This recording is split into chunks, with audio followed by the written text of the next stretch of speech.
ایمانیت رکھے اور دیکھ بھی رہا ہوں کہ آپ لوگوں کا ساتھ ہے اور کسی نہ کسی طریقے سے کامیابی کی راہ پہ گامزن ہے۔ تو دوستوں آئیے اب ہم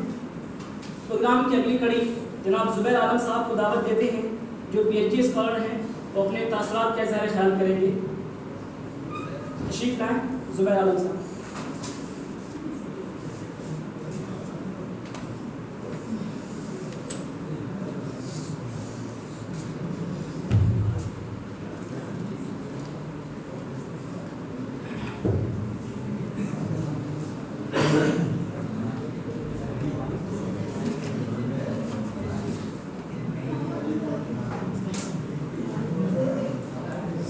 السلام علیکم، اہلا و سہلا و مرحبا۔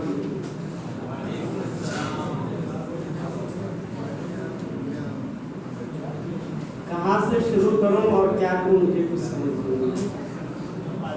کیونکہ بیک ورڈ ایک الوداعیہ ہے، دوسرا استقبال۔ تو چلیے ہم پہلے غم سے شروع کرتے ہیں، پھر خوشی میں شامل ہوں گے۔ جناب اساتذہ کرام، M Phil and P H D کے ریسرچ اسکالرس، عزیز دوستوں، حضرات اور خواتین، سب سے افسوس کی بات یہ ہے کہ ہمارے درمیان سے ایک جلتا ہوا چراغ رخصت ہوا چاہتا ہے،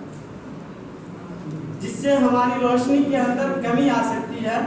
لیکن مجھے امید ہے کہ اس چراغ کی جگہ پہ دوسرا چراغ آ جائے گا، اور یہ سلسلہ حتمی اور یقینی ہے، جس سے کسی کو انکار نہیں۔ اور آپ یوں سمجھ سکتے ہیں کہ یہ ایک چمن ہے جس کے اندر ہزار بلبلیں آتی ہیں اور اپنی آواز بول کے اڑ جاتی ہیں، پھر موسم بہار آتا ہے، پھر نئے چڑیے چہچہاتے ہیں، پھر خزاں کا موسم ہوتا ہے اور پھر وہ اپنی بولیاں بول کے اڑ جاتی ہیں۔ تو دوستو، میں جناب ڈاکٹر فیروز احمد صاحب سے التماس کرتا ہوں کہ آپ جہاں بھی رہیں،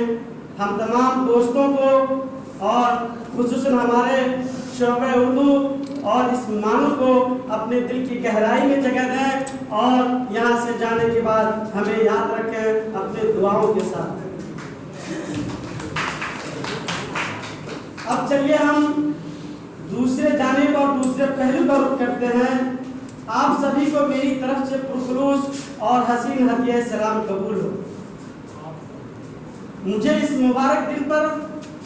جس کا آپ لوگ انتہائی مسرت اور خوشی کے ساتھ استقبال کر رہے ہیں،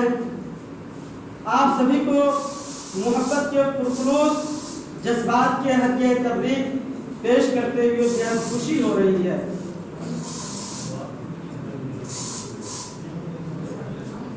میرے دل میں بھی فرحت و انبساط کی وہی ہلچل اور لہریں معجزہ ہیں جنہوں نے آپ کے دل کے سمندر میں طغیانی برپا کر رکھی ہے۔ اس وقت میں آپ لوگوں کے درمیان زبان کو حرکت دے رہا ہوں، اور عالم یہ ہے کہ شراب مسرت سے جسم کا انگ انگ مدہوش ہے۔ دل خوشی کے جام سے لبریز ہے، روح کی تنہائیوں میں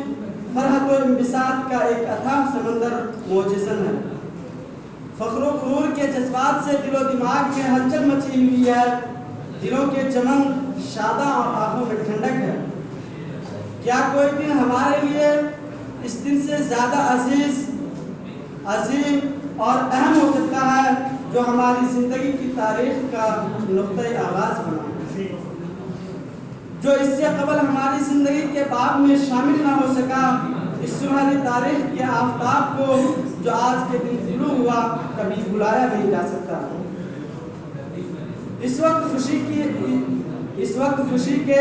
جو کیفیات آپ کے دل و دماغ پر ہے، سرمستی اور خوشی کے جس اتھاہ سمندر میں آپ غوطہ لگا رہے ہیں، ہماری نیک خواہشات اور دلی تمنا ہے کہ آپ سدا اسی طرح بلند پرواز اور عظمت پسند رہیں، روشن مستقبل اور خوشگوار زندگی کے سلسلے میں آپ کی آرزویں اور امنگیں جوان رہیں۔ یہی بے پایہ جذبہ ہمت آپ کو تابناک مستقبل کے حصول کے لیے ترغیب دیتا رہے، کیونکہ تاریخ اس بات پر شاہد ہے کہ جس کے اندر ایک مستقل طرف، ایک پیہم خلش اور ایک نافنا ہونے والا احساس خودی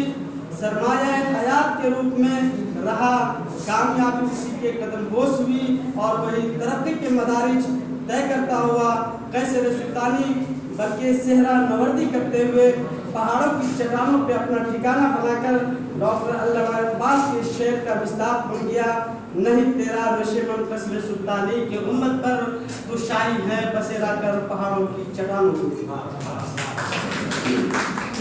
اگر ان کو عروج حاصل کرنے، ترقی کے مدارج طے کرنے، کامیابی کے بلند سے بلند مناصب تک پہنچنے میں کسی طرح کی رکاوٹیں درپیش آئیں تو اس کو ہنس کر قبول کیا اور اس کی صدا پر بآواز بلند لبیک کہا، حوادث زمانہ سے گھبرایا اور نہ ہی دل برداشتہ ہوا بلکہ باطل ناخواستہ اسے اپنے گلے سے لگایا اور اپنے مشن میں جہد مسلسل و عمل فہم کے ذریعہ اپنے آپ کو شیر کے نظام میں ڈال دیا۔ گرتے ہیں شہسوار ہی میدان جنگ میں، وہ طفل کیا گرے جو گھٹنوں کے بل چلے، اور یہ بھی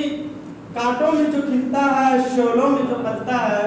کانٹوں میں جو کھلتا ہے شعلوں میں جو پلتا ہے، وہ پھول ہی گلشن کی تاریخ بدلتا ہے۔ اور مزید یہ کہ اپنی محنت، کاوش اور لگن سے دل نہ چرایا، اپنے مقصد کی حصول یابی کے لیے ہمہ کوشش کرتا رہا، یہاں تک کہ اس کے لیے ایک دن ایسی صبح ہوئی جس کی شام میں ان کی کامیابی اور ترقی کا پرندہ دنیا کے سب سے اونچے اور تراور درخت پر اپنا گھونسلہ بنایا اور وہاں بیٹھ کر کوئل اور بلبل کی آواز میں یہ شعر نغمہ سرائی کر رہا تھا، یہ بزم میں ہے یا کوتاہ دستی میں ہے محرومی،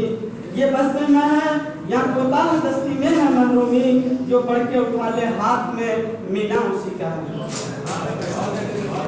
میں یقین کرتا ہوں کہ آپ لوگ اور ہم سبھی اپنے کاموں اور مشن پر پوری ہمت کو یکسوئی کے ساتھ توجہ دیں گے اور اپنے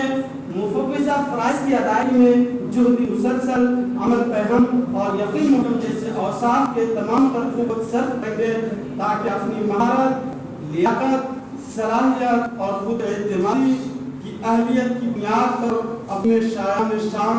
مرتبے تک پہنچ سکیں اور عام لوگوں کا پیار، بڑوں کا اعتماد اور وطن کی عزت حاصل کرنے میں کامیاب ہو سکیں۔ وقت کی قلت ہمیں اس بات کی اجازت نہیں دے رہی ہے کہ ہم اپنے کلام کو مزید قوت پرواز عطا کریں۔ اب میں اس شعر کے ساتھ آپ کے بیچ سے رخصت ہوا جاتا ہوں۔ خود کو کر بلند اتنا، خودی کو کر بلند اتنا کہ ہر تقدیر سے پہلے خدا بندے سے خود پوچھے تیری رزق کیا ہے۔